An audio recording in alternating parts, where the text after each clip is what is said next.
Hello and welcome back to another video on Life Afloat. I hope you're all keeping safe and well. In today's video I'll be telling you the 3 things that legally you have got to have to keep your boat on the water here in the UK.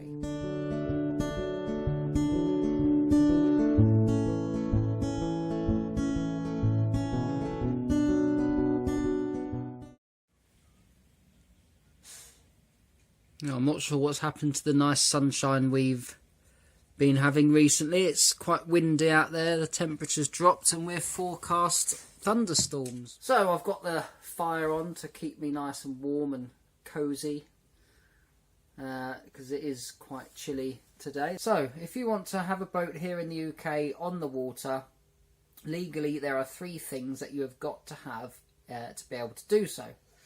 The first thing is a boat licence.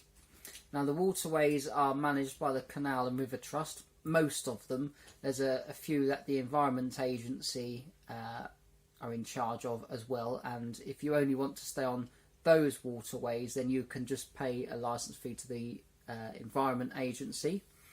If you're not going to use their waterways and you're going to use the Canal and River Trust waterways, then you can pay a licence to the Canal and River Trust. Or you can pay what's called a gold licence to the Canal and River Trust, which covers you to use both Canal and River Trust and Environment Agency waterways. It's a bit more expensive, but it covers you. You know, there's not really anywhere you can't go if you've got a gold licence. So it covers you for all the waterways in the UK. So yes, your boat licence is one of the major, or probably the most major expense that you'll have when it comes to annual costs for your boat. It is done on the size of the boat.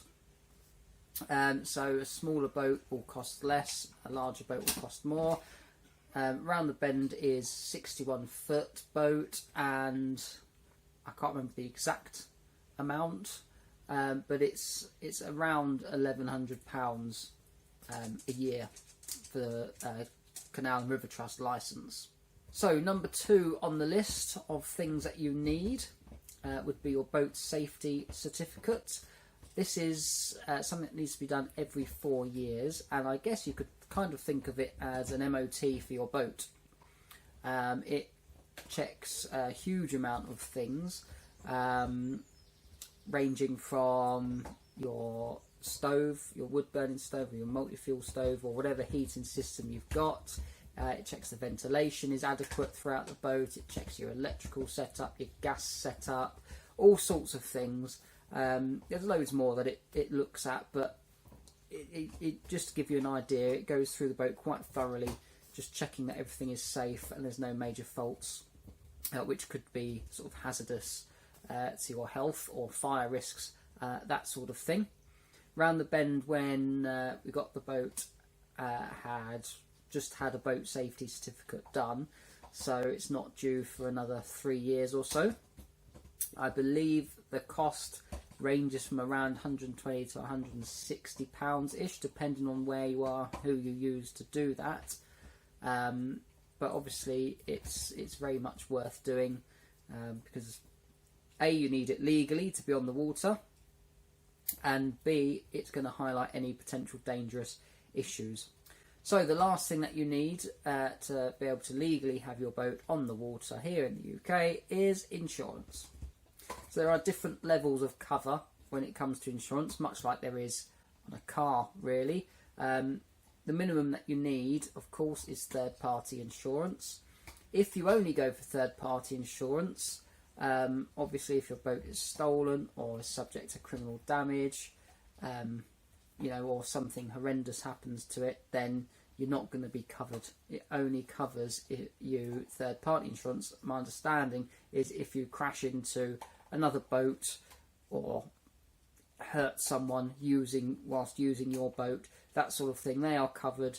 Your insurance will pay compensation expenses to them, but you are not covered for any expenses relating to your boat, for repair costs or anything like that. So that's the minimum cover, is third party cover. If you're a liveaboard such as me, you're going to want a higher level of cover. So, for instance, around the bend is covered in the event of criminal damage, fire, theft. It's got contents insurance and that sort of thing. Obviously, the costs to insure the boat varies greatly depending on the level of cover that you have. Third party only cover is going to be a lot cheaper than, you know, the all singing, all dancing cover. But yeah, those are in a nutshell, the three things that you need to legally be allowed to have your boat on the water in the UK. You need to have your boat licence, you need to have the boat safety certificate, and the boat has to be insured. So that's it. Another short video. These lockdown vlogs seem to be quite short. I want to get out and make a nice cruising video. Obviously I can't do that at the moment. I was going to take you guys on a walk around the canal village of Marsworth and along the Aylesbury Arm, because there's no boats moored up on that section at the moment. But the weather outside is looking pretty windy and cold. Well, it is cold and windy. We'll go for a walk later on in the week, don't worry, and I'll show you some of the Aylesbury Arm and views over the couple of bridges that we go over the canal and that sort of thing. See some locks and a rather nice lock cottage as well, but I'll do that later on this week, as I say. So thank you very much for watching. I hope you enjoyed the video. Feel free to subscribe, rate, comment, all of that stuff, and I'll see you next time. Cheers.